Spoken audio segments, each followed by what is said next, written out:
In the 15th century, the Medici of Florence made a banking fortune and survived the business crisis and exile. They also managed to conquer the papacy. The medieval popes ruled for almost 20 years and managed to establish themselves as dukes of their hometown. In addition, 2 women of the family became queens of France. It was a stellar, but sometimes brutal rise. But how? Well, it all started with Cosimo de' Medici, later known as Cosimo the Elder. According to Pope Pius II, he, apart from the name, was the king of everything in Florence. This was not entirely a compliment. Florence was a republic, and as such, should not have a king. Cosimo did not come from the nobility. He was a bourgeois who made his fortune as a banker. Cosimo's father, Giovanni, had made money from the wool trade and from banking. In the late Middle Ages, the Italian peninsula was very important for trade between East and West. Commercial activity took place at the crossroads of the Mediterranean, connecting the Silk Roads in the east with the routes in northern Europe.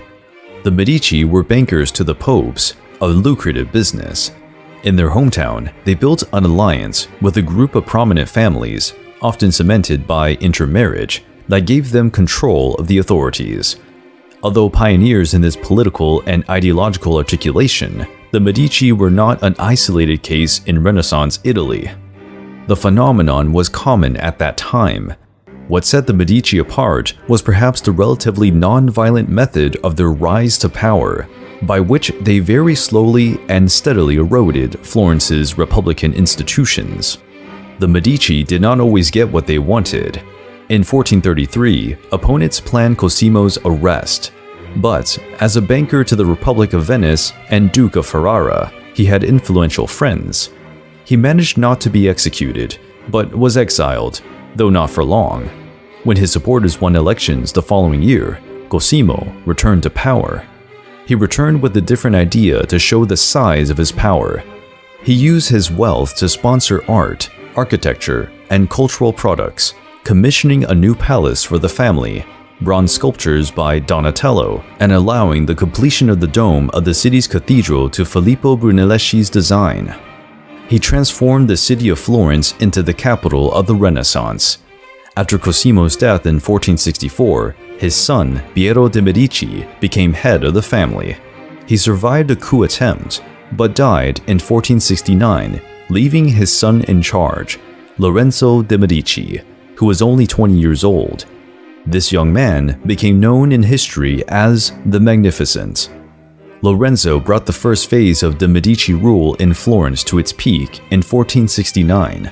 Cultured, interested in philosophy, poetry, and the other arts, he was also a born diplomat. He brought the best artists of the time to Florence and strengthened the local economy. The family fortune had become so legendary in Europe that everyone expected the most extravagant expenditures from them, including Florence's allies, who had become accustomed to taking out loans, many of which were never repaid. In order not to lose prestige, Lorenzo kept spending high. The bank eventually went bust in 1494, 2 years after the Magnificent's death. Lorenzo was succeeded by a second Piero in 1492. He proved to be a weaker ruler. In 1494, when war broke out on the Italian peninsula and French troops marched south to claim Naples, the Medici were again driven out of Florence, and Piero was named the Unfortunate. The family became dependent on its power base in Rome, where, during 18 years of exile, Piero's brother, Cardinal Giovanni de' Medici, rebuilt alliances. Lorenzo the Magnificent had another son named Giuliano, who became a cardinal in Rome. Giuliano, Lorenzo's brother, who had been assassinated in a coup attempt in 1478, had a son named Giulio, who also became a cardinal in Rome. With Piero's expulsion from Florence, the cardinals began to move the church's vast arsenal of money and allies against the restored republic, represented by the old aristocracy of the guilds and, to a lesser extent, the middle class. In 1512, Florence was defeated by a papal army and had to accept Giovanni, the Magnificent's son, as informal head of state. A year later, he was elected Pope Leo X. The retaking was not a pretty show. The troops of the future pope sacked Prato, the neighboring town, torturing, raping women, and murdering not only rival soldiers, but also women, children, and priests without any remorse. Fearing the same treatment, the Florentines surrendered. In 1513, Cardinal Giovanni was elected pope, assuming the name Pope Leo X. Suddenly, the Papal States and Florence had become an unofficial Medici fiefdom. To be pope was to be at the head of one of the strongest states in Italy, a source of more power and also an instrument to maintain the lordship status of Florence. The pope was an important patron of the arts. Raphael painted a triple portrait of Pope Leo with his cousin, Cardinal Giulio, and another relative, Luigi de' Rossi. The Pope commissioned Michelangelo to design a funeral chapel for the family. It was necessary to show the greatness of the family. However, the following years were not easy at all. The Medici quickly lost two heirs, first Pope Leo's brother Giuliano, and then his nephew Lorenzo. Leo quickly acted to strengthen his power in Rome, but no maneuver at the papal court could solve the problem the Medici faced in 1519. They had no legitimate heir in the main line. Only two illegitimate boys, Ippolito and Alessandro, both under the age of 10, and a girl, Catherine, who was excluded from the political structures of the Florentine Republic because she was a woman. In 1521, Pope Leo X died after 8 years of papacy. The family would wait another 2 years before Giulio was elected pope, taking the name Clement VII. In Florence, the bastard Ippolito was legitimized and promoted as future ruler. The pope by then had an agreement with Charles V, Emperor of the Holy Roman Empire, but eventually betrayed him by marrying his niece Catherine de' Medici to the son of Charles V's greatest enemy, King Francis I of France. Catherine became the first of the two queens of France. The breaking of the alliance between the Pope and Charles V led to the capture and sacking of Rome by imperial forces. In 1527, this was the cue that allowed the Republicans of Florence to recapture the city and end Medici control. With the loss of the city, Pope Clement VII made Ippolito cardinal. It wasn't for long before the family returned to their hometown. In 1532, they regained power, and Alessandro became the first member of the family to rule the city with a noble title, as the Duke of Florence.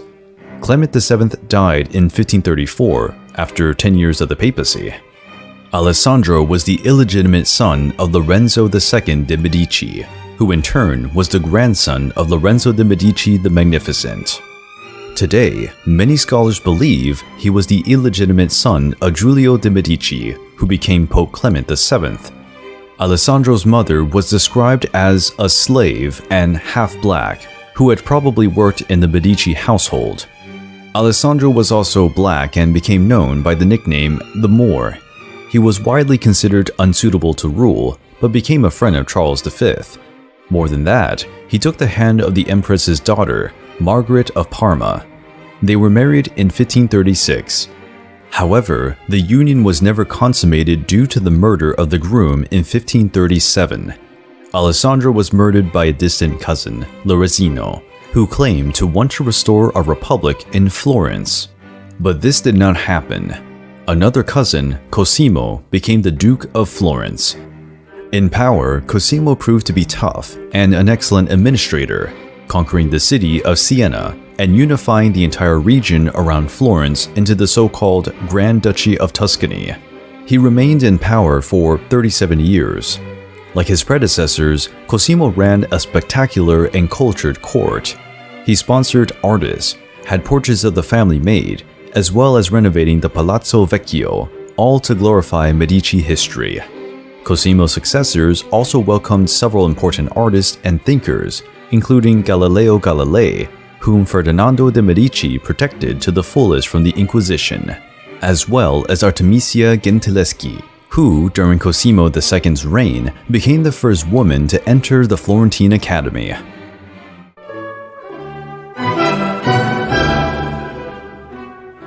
Outside the Italian peninsula, two women stood out as queens of France. The first was Catherine de' Medici, considered the most powerful relative in her lineage. She married in 1533 Henry, Duke of Orleans, second son of French King Francis I. When Francis's heir died unexpectedly, Henry inherited the crown in 1547 as Henry II, and Catherine became queen consort.